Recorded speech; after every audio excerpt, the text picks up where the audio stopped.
मनुष्य के ऊपर वास्तु दोष का क्या प्रभाव पड़ता है? भूमि दोष का मनुष्य के विचारों पर क्या प्रभाव पड़ता है? तो प्रभु राम अपने मुख से वास्तु दोष को लक्ष्मण को समझाते हुए कहते हैं। तो ये प्रसंग बहुत कम लोगों को पता होगा, तो आप सब इसे जरूर से जरूर सुने। तो इसमें आपको अद्भुत ज्ञान भी मिलने वाला है जो आपकी जिंदगी में बहुत काम आएगा। तो रामायण में इसे ही वास्तु दोष कहा गया है। प्रत्येक स्थान का वायुमंडल, वातावरण और पर्यावरण मनुष्य के मन और फिर तन को प्रभावित करता है। इसलिए हमारे शास्त्रों में क्षेत्र शुद्धि को अत्यंत महत्वपूर्ण माना गया है। कुछ स्थान जैसे मंदिरों में भक्ति के परमाणु अधिक होते हैं, अतः वहां जाने पर मन में भक्ति जागृत होती है, मन शांत रहता है। कुछ स्थान ज्ञान प्रधान होते हैं तो कुछ कर्म प्रधान। कई जगह जाकर मन में दया भाव आ जाता है तो कुछ स्थानों पर जाकर मन में वीरता के भाव जागृत होते हैं। जिस भूमि पर मनुष्य या प्राणी निवास करते हैं उसे वास्तु कहा जाता है। तो शुभ वास्तु के रहने से वहां के निवासियों को शुभ सौभाग्य और समृद्धि की प्राप्ति होती है, और अशुभ वास्तु में निवास करने से मन बेचैन, चिंताग्रस्त और नकारात्मक ऊर्जा से ग्रस्त रहता है। विभिन्न पुराणों की रचना करते समय भगवान वेद व्यास जी ने रामायण की कथा कही है। मार्कंडेय पुराण में भी थोड़े हेर फेर के साथ रामायण की कथा मिलती है। मार्कंडेय पुराण में भगवान श्री राम, सीता और लक्ष्मण के वनवास के समय का एक प्रसंग दिया गया है जो भूमि दोष का मनुष्य के विचारों पर प्रभाव को दर्शाता है। वनवास काल में श्री राम, लक्ष्मण और जानकी जी विभिन्न वनों में भ्रमण कर रहे थे। एक दिन उन्होंने एक ऐसे वन में प्रवेश किया जहां आने के बाद लक्ष्मण जी के मन में थोड़ा कुभाव आ गया था। वे मन में विचार करने लगे, माता कैकेयी ने श्री राम को वनवास दिया है, मुझे वन में भटकने की क्या आवश्यकता है? मैं अयोध्या वापस चला जाऊं। मेरी पत्नी उर्मिला वहां है, मैं भी वहां जाकर सुख भोगूं। राम जी के पीछे भटकने से मुझे कोई लाभ नहीं है। तो प्रभु श्री राम भाप गए कि लक्ष्मण का मन आज कुछ बिगड़ा हुआ है। उन्होंने लक्ष्मण जी को आज्ञा दी कि लक्ष्मण, इस क्षेत्र की थोड़ी मिट्टी तो ले आओ और उसे अपने पास पोटली में डालकर रख लो। लक्ष्मण जी ने श्री राम की आज्ञा मानकर थोड़ी मिट्टी ली और उसकी पोटली बनाकर अपने साथ रख ली। लक्ष्मण जी जब स्नान करते समय पोटली अपने से अलग रखते तो उनका मन पवित्र हो जाता। उनके मन में ये भाव रहता कि सीता राम जी तो प्रत्यक्ष परमात्मा हैं, इनकी सेवा से ही मेरा जीवन सफल होगा। सांसारिक भोगों में कोई सुख नहीं है। लेकिन जैसे ही वे स्नान के बाद उस मिट्टी की पोटली को अपने कमर में फेटे से बांधते हैं, उनका मन सीता राम जी के प्रति कुभाव से भर जाता और वे सोचने लगते कि मैं अयोध्या लौट जाऊं।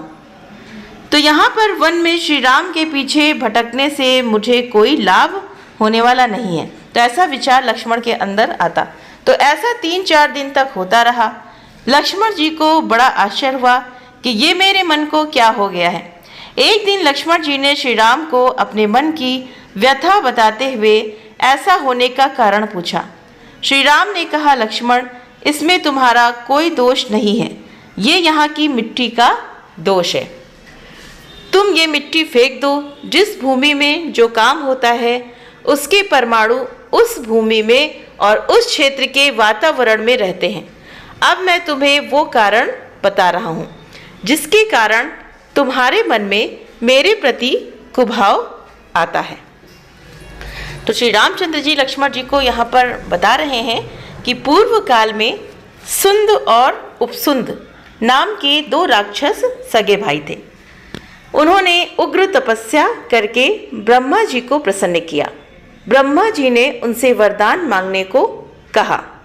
सुंद और उपसुंद ने कहा कि ब्राह्मण, ऐसे वरदान दो कि हमें कोई मार ना सके। तो ब्रह्मा जी ने कहा, जिसका जन्म हुआ है उसे मरना ही पड़ता है, तो मरने के लिए कोई कारण रखो। सुंद और उपसुंद दोनों भाइयों में प्रगाढ़ प्रेम था।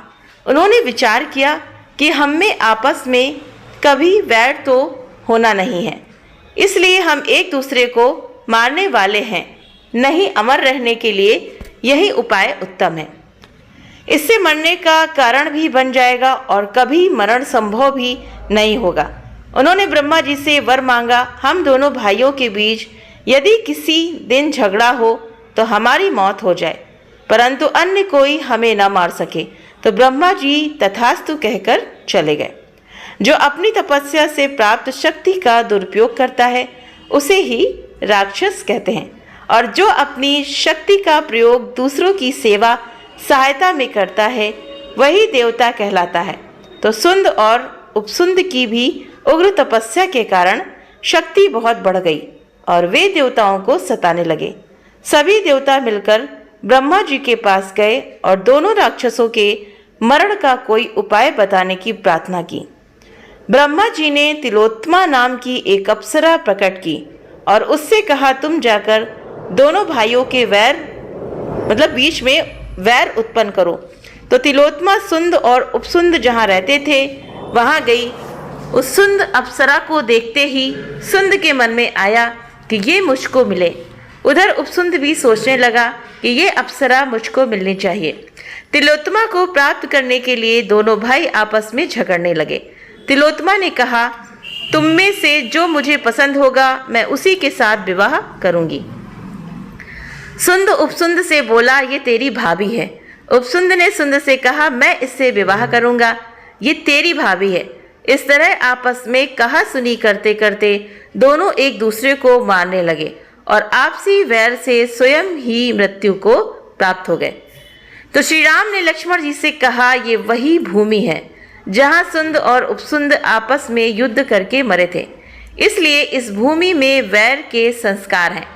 भूमि दोष का असर मनुष्य के मन पर होता है, जैसा कि अशुद्ध भूमि के कारण भी मनुष्य का मन भक्ति में नहीं लगता। जो भूमि पवित्र होती है वहाँ भक्ति फलती फूलती है।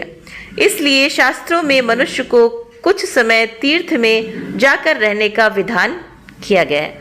तो भूमि को शुद्ध कैसे बनाया जाता है? अगर आपके घर में पूजा पाठ होता है, कथा भागवत होती है, हनुमान चालीसा होती है, रामायण होती है और सत्संग होता है, सबसे बड़ी बात कि सत्संग होता है, तो आपकी वो भूमि अगर अशुद्ध है तो भी ये शुद्ध हो जाएगी, क्योंकि सत्संग उसी घर में होता है जहाँ पर बहुत ही शुद्ध भूमि होती है।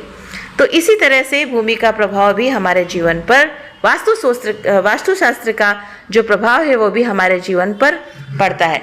तो इस कहानी से हमें यही सीख मिलती है। तो वीडियो पर कैसा लगा आपको? वीडियो पसंद आया तो वीडियो को लाइक करें, चैनल पर पहली बार सब्सक्राइब करना ना भूलें। आप अपने कमेंट करके भी जरूर बताएं। आप सभी के सहयोग के लिए बहुत बहुत धन्यवाद।